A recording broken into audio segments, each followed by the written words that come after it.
கொடுத்து இடஒதுக்கீடு முஸ்லீமுக்கு 3 கொடுத்ததை வெள்ளை அறிக்கையில் நிரூபிச்சுட்டாங்கன்னு சொன்னா வாக்குறுதி நிறைவேற்றுவதில் முஸ்லீம்கள் என்ன செய்வோம், முதலிடத்தில் நம்ம இருப்போம். கொடுத்துருக்கணும் இடஒதுக்கீடு, மீறவே மாட்டோம். எங்களுக்கு கருணாநிதி மேலேயோ ஜெயலலிதா மேலேயோ வெறுப்பும் கிடையாது, விருப்பம் கிடையாது. சமுதாயத்துக்கு நல்லது செஞ்சு ஆதரிப்போம், இல்லைன்னா எதிர்ப்போம். அதான் தௌஹீத் ஜமாஅத் நிலை. யாரோட எங்களுக்கு எந்த ஒரு உறவும் கிடையாது. அதனால இப்பவும் அவங்களுக்கு சான்ஸ் இருக்குது. இந்த 5ஆம் தேதிக்குள்ள அவங்க சரி பண்ணுவதற்கு அந்த அறிக்கையை வெள்ளை அறிக்கையை பார்க்கும்போது அவங்களுக்கே தெரியும் மோசடி நடந்திருக்கு. அதுக்குள்ள சரியும் பண்ணலாம். அவங்க இது ஓப்பனா டிக்ளேர் பண்ணா தேர்தல் கமிஷன் எல்லாம் கரெக்ட் இருப்பாங்க. அதெல்லாம் உள்ள ஓரெல்லாம் சரி பண்ணி அவங்களுக்குள்ளே என்ன செய்யலாம், கரெக்ட் பண்றாந்தா அது பெரிய கஷ்டம்லாம் கிடையாது. அதை கொடுத்துட்டாங்கன்னா டிக்ளேர் பண்ணி அது அது மாதிரி செஞ்சா தான் அது தேர்தல் விதி முறை அப்படிலாம் கேள்வி வரும். இவங்க அதை சரி பண்ணி இந்த அறிக்கை வெளிப்படையாக எங்களுக்கு 3 நிரூபித்தார்களே ஆனால் அது பொதுக்குழுவே தேவையில்லை. கொடுத்த வாக்குறுதி நிறைவேற்றல உடையாந்துடும். பொதுக்குழு கூடி முடிவெடுக்க அவசியப்படாது. ஆனால் இவங்க ஏமாத்திட்டாங்கன்னு சொன்னா எல்லா ஏமாத்துக்காரனையும் ஒரே மாதிரியா வச்சு பரிசீலனை பண்ணி உங்களுடைய கருத்தையெல்லாம் கேட்டு ஏன் பெரிய ஏமாத்துக்காரன் ஏன் சின்ன ஏமாத்துக்காரன் என்னங்கிறத வச்சு ஒரு முடிவு எடுத்துட்டு போகணும். இன்ஷாஅல்லாஹ்.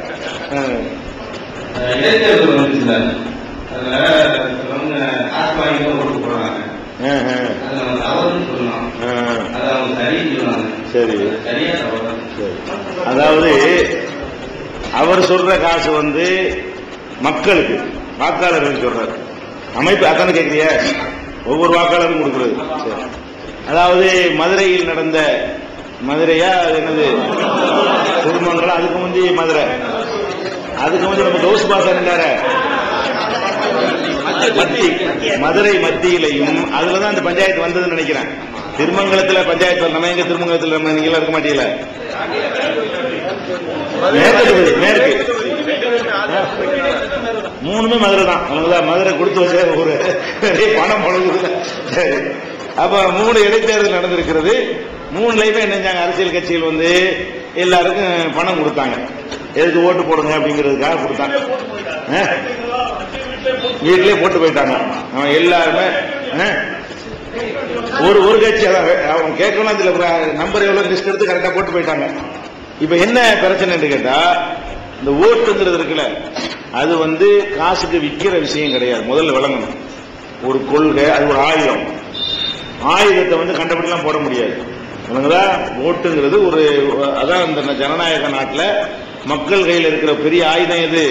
இதுதான். அவங்கள்ட்ட துப்பாக்கி பீரங்கி எல்லாம் இருக்கலாம். நம்மகிட்ட ஓட்டுங்கிற ஒரு ஆயுதம் தான் பெரிய. அப்படி எனக்கு மாற்றிடலாம்ல, ஓன்ட்டு இருக்கிற நான் எடுத்துறதுங்கிற அளவுல உள்ள மேற்கிறது.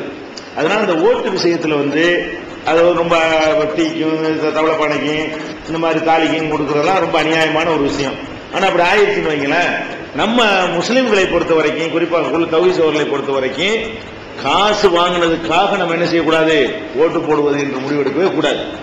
என்னது, இப்ப ஒரு விஷயம் வைக்கப்படுகிறது, ஒரு காரண காரியத்தோட ஒரு நிலை முஸ்லிம் சமுதாயத்துக்கு இது நல்லது அல்லது பொதுவாக இது நல்லது, இந்த காரணத்துக்கு இது நல்லதுன்னு ஒரு ஆய்வு செஞ்சு முடிவெடுத்து அதுக்கான எல்லாம் நல்லவன் இல்ல, ஒருவேளை ஓட்டு போட முடியாது, எல்லாம் கிட்டவன் தான். நம்ம தேர்தலை பொறுத்த வரைக்கும் நம்ம நிலையில் எப்படி இருக்கிறோம்னு கேட்டா, உள்ளதுல ரொம்ப மோசமான விட கொஞ்சம் மோசமானவனை தேர்ந்தெடுக்கும். அதான் விஷயம். ஒருத்தனை தேர்ந்தெடுத்தோம்னா தலையை வெட்டுவான், இன்னொருத்தனை தேர்ந்தெடுத்தா கையத்தான் வெட்டுவான். வெட்டாம இருக்க போறது இல்ல, கையாச்சும் வெட்டிட்டு போடா. அதுதான் தலை வெட்டுறவனை தேர்ந்தெடுக்காம என்ன செய்ய வேண்டியது, தலை வெட்டா போயிடுவோம். அப்ப கையை வெட்டுறவனை காங்கிரஸ் பிஜேபி வந்தா பிஜேபி தலையை வெட்டுவான், காங்கிரஸ் கையை வெட்டுவான். அதுக்காக வேண்டி காங்கிரஸ் நல்ல வேண்டலாம் மக்கள் நம்பிக்கை வச்சிடக்கூடாது. அவனாவுக்கு போய் தான் எவ்வளவு நாள் எழுபதுக்கு கொடுத்தானா, இந்த 5 வருஷம் முடிஞ்சு போச்சு. தேர்தல் அறிக்கையில சொன்னா 5 வருஷத்தையும் முடிச்சு விட்டான். என்னென்னமோ அமெரிக்கா கூட எல்லாம் போய் புஷத்தையெல்லாம் போய் அடிமை சாசனம் தான் எழுதுனாங்க. நமக்கு ஒரு ஒப்பந்தம் போட முடியல, நமக்கு ஒரு இடஒதுக்கீடு சட்டம் கொண்டு வர முடியல. கம்யூனிஸ்ட் எல்லா ஆதரவும் இழந்தாலும் பரவாயில்லைன்னு அமெரிக்காவுக்கு விட்டாங்க. அணுசக்தி ஒப்பந்தம் போட்டு அதுக்கெல்லாம் அவங்களுக்கு என்ன இருக்கு, மனசு இருக்கு. நமக்கு இடஒதுக்கீடு தரதுக்கு மனசு நல்லவனா? அதுல நம்ம என்ன பார்ப்போம், காங்கிரஸ் பிஜேபி இருந்தா நம்ம அப்படி பார்க்க கூடாது. காங்கிரஸ் அயோக்கியம் தான், இவன் நம்ம தலையை பள்ளியா செஞ்சுட்டு போயிருவானே, நம்ம தலையை வெட்டுவான, மோடி மாதிரி ஆளுகளை விட்டு கலவரத்தை ஏற்படுத்தி காலி பண்ணிடுவான. அந்த மாதிரி அடிப்படையில் காரண காரியங்களோட ஆய்வு செஞ்சு இருக்கிறதுல இப்போதைக்கு இது பரவாயில்லை, அல்ல இதுவரைக்கும் இந்த செஞ்ச விதத்தில் இவன் அப்படின்னு நினைத்து போட்டால் அதான் ஆயுதத்தை பயன்படுத்துற முறை. அதான் ஆயுதத்தை அப்படிதான் பயன்படுத்தணும், காசுக்கு போடக்கூடாது.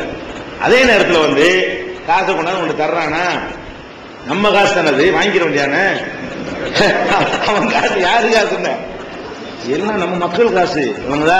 நம்ம காசு எல்லா காசும் எங்க கொண்டா 10,000 வாங்கிக்க வேண்டியதான். ஓட்டுக்கெல்லாம் போடக்கூடாது, அதுக்காக வேண்டி போடக்கூடாது. தந்தா என்ன செய்யணும்? ஓட்டுக்கு வாங்கல, நீங்க காசு வாங்கிக்கிறீங்க, தந்தா என்ன செய்ய வேண்டியதான்? நம்ம காசு நம்ம வாங்கிக்கிறோம். அதனால அது ஒன்றும் பெரிய பிரச்சனை கிடையாது. காசு தந்தா நீங்க வந்து செய்யலாம். உங்க வீடு விட கவர்ல போடுறாங்கன்னா நீங்க வாட்டு வாங்கிட்டு போங்க, என்ன இருக்கு. ஆனா அதுக்காக இது வாக்குறுதி எல்லாம் கொடுத்துடக்கூடாது. நீங்க வீட்டுல ஒண்ணு தரணும் புதுசா வாங்கிக்கிற வேண்டியதுதான். நம்ம விரும்பினது முறைப்படி ஓட்டு போட்டு வர வேண்டியதான். இந்த காசு வாங்கினதுனால ஒரு அக்ரிமெண்ட் எல்லாம் போட்டுறக்கூடாது. அது மாதிரியான ஒரு அடிப்படையில் அந்த கொண்டாந்து வாசல்ல போட்டாங்கன்னா அதுக்கு தெருவில் போட தேவை கிடையாது. எந்த முறையில் வந்தாலும் யாரு கொடுத்தாலும் வாங்கிக்கலாம்ல. காசுங்கிறது காபிரான மன்னர்கள்லாம் வந்து அன்பளிப்பா கொடுத்தாங்க. ரசூலுல்லாஹ் வாங்கிக்கிறது தான் செஞ்சாங்க. பெரிய ஹலாலான வருமானம் வச்சிருந்தாங்க அவங்க எல்லாம். இத்தனை பேர் என்னென்ன மாதிரிலாம் வச்சிருந்தாங்க. யாருக்கு இருந்தாலும் நம்ம என்ன செய்யலாம், வாங்கிக்கலாம். தெருவில் ஒருத்தர் போயிட்டு இருக்காரு, 10,000 ரூபா வாங்குறாரு, நீ யாரும் மாட்டுறது அதெல்லாம் உங்களுக்கு தேவையில்லை, நான் வாங்கிட வேண்டியதான். வணங்குதா? அந்த மாதிரி ஒரு அடிப்படையில் உங்களுக்கு தந்தாங்கன்னா என்ன செஞ்சுக்கலாம், நாங்களும் வாங்கிட்டு போங்க. எல்லாரும் கொடுக்குறாங்க. அது வந்து நம்ம சம்பாதிக்க காசு இதோட பல மடங்கு சம்பாதிக்க போறாங்க. அதனால பேசாம என்ன செய்யணுதான், இது தீமைக்கு துணை செய்வது ஆகாது. நீங்க ஓட்ட போட்டாதான் தீமைக்கு துணை செய்வது அதுக்கு வணங்குதா? நீங்க வாங்குறதுனால தீமைக்கு துணை செஞ்சது ஆகுவீங்க, துணை செஞ்சா தானே ஆகும். அந்த அடிப்படையில் என்ன செய்யலாம், தந்தா வாங்குறோம்னு நம்ம மறுக்க தேவையில்லை, தாராளமா வாங்கிட்டு போங்க.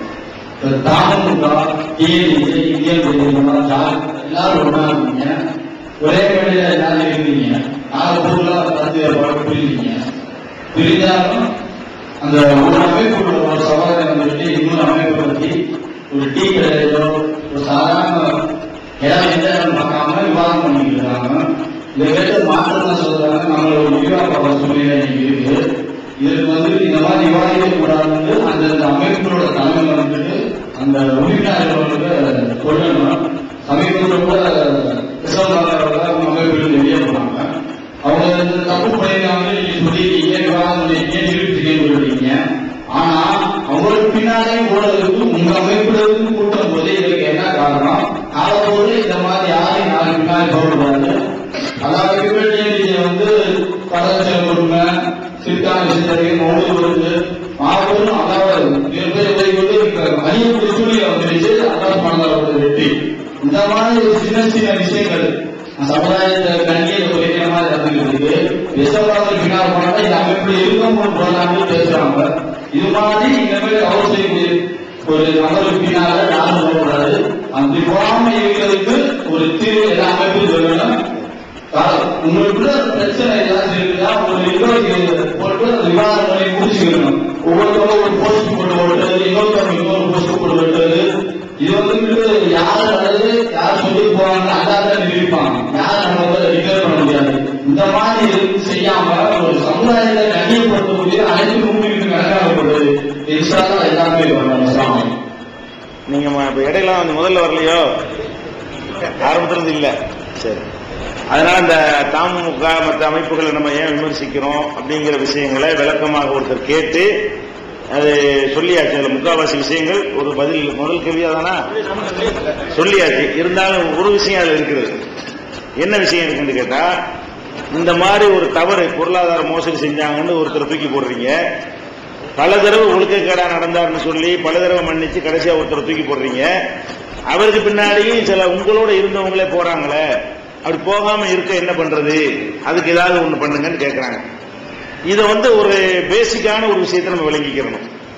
இப்ப சஹாபாக்கள் ரசூல் ஸல்லல்லாஹு அலைஹி வஸல்லம் அவங்களால் அவங்க வந்து உருவாக்கப்பட்டவங்க தான் சஹாபாக்கள். அப்ப அவங்கள்ட்ட நேரடியாக பயிற்சி பெற்ற அந்த சஹாபாக்கள்லாம் வந்து ரசூல் ஸல்லல்லாஹு அலைஹி வஸல்லம் மௌத்துக்கு பிறகு எந்த மாதிரி சில பேர் மாறி போயிட்டாங்கன்னு கேட்டா, உஸ்மான் ரலியல்லாஹு அன்ஹு வந்து கொல்லப்படுறாங்க மதீனாவுல. அதுலயும் யார் இருந்தா, சில சஹாபாக்கள் இருந்தாங்க. உஸ்மான் ரலியல்லாஹு அன்ஹு கொல்லப்படும் பொழுது கூட அவங்கள கொலை செய்ய அபூபக்கர் ரலியல்லாஹு அன்ஹுடைய மகன் கூட ஒரு ஆளா இருந்தார். அப்ப வந்து இது வந்து நம்ம கையில கிடையாது. யாரும் எங்கிட்டு வேணாலும் போவாங்க. ஒரு அதாவது ரசூலுல்லாஹ் காலத்துல இப்படிலாம் அவங்க இருந்தே கற்பனை கூட செஞ்சு பார்த்துருக்க மாட்டோம். அப்ப பின்னாடி ஒரு மனிதன் வந்து ஒரு தௌஹீதுக்காக ஒரு கட்டத்துல வருவான். ஆரம்பத்துல ஸ்ட்ராங்கா இருந்தா அப்படி இப்படி இருந்தவன் வந்து வளர்ச்சியை பார்ப்பான், அவனுக்கு பொறுப்பு கிடைக்கும், அது பணம் காசெல்லாம் பொருள். அதுக்கப்புறம் இதுல இதையும் நம்ம பணம் சம்பாதிக்க பயன்படுத்தினா என்னென்ன பெரும்பாலும் மாறுவான். எல்லாரும் இல்ல, வரும்போது நல்லா வந்தவங்க கூட பின்னாடி என்ன செய்வான், வேற வேற நோக்கங்களுக்காக வேண்டி இதுல கிடைக்கிற புகழ் அவனை வந்து மறைக்கி, இதுல கிடைக்கக்கூடிய பணம் எல்லாம் நிறைய வருது, நம்பி கொடுக்குறாங்க, இதுல இருந்தா நம்ம அப்படின்னு நினைக்குவான். அப்படி கொஞ்சம் பேர் மாறுபம் செய்வாங்க. சில நோக்கங்களுக்காக இதுல அது மாதிரி ஜமாத்துல ஜகாத்து கொடுக்குறாங்க, நன்கொடை நிறைய கொடுக்குறாங்க, இதுல போய் சேர்ந்தா அந்த உதவி வாங்கலாம், இந்த உதவி வாங்கலாம்னு சேர்ந்தவங்க எல்லாம்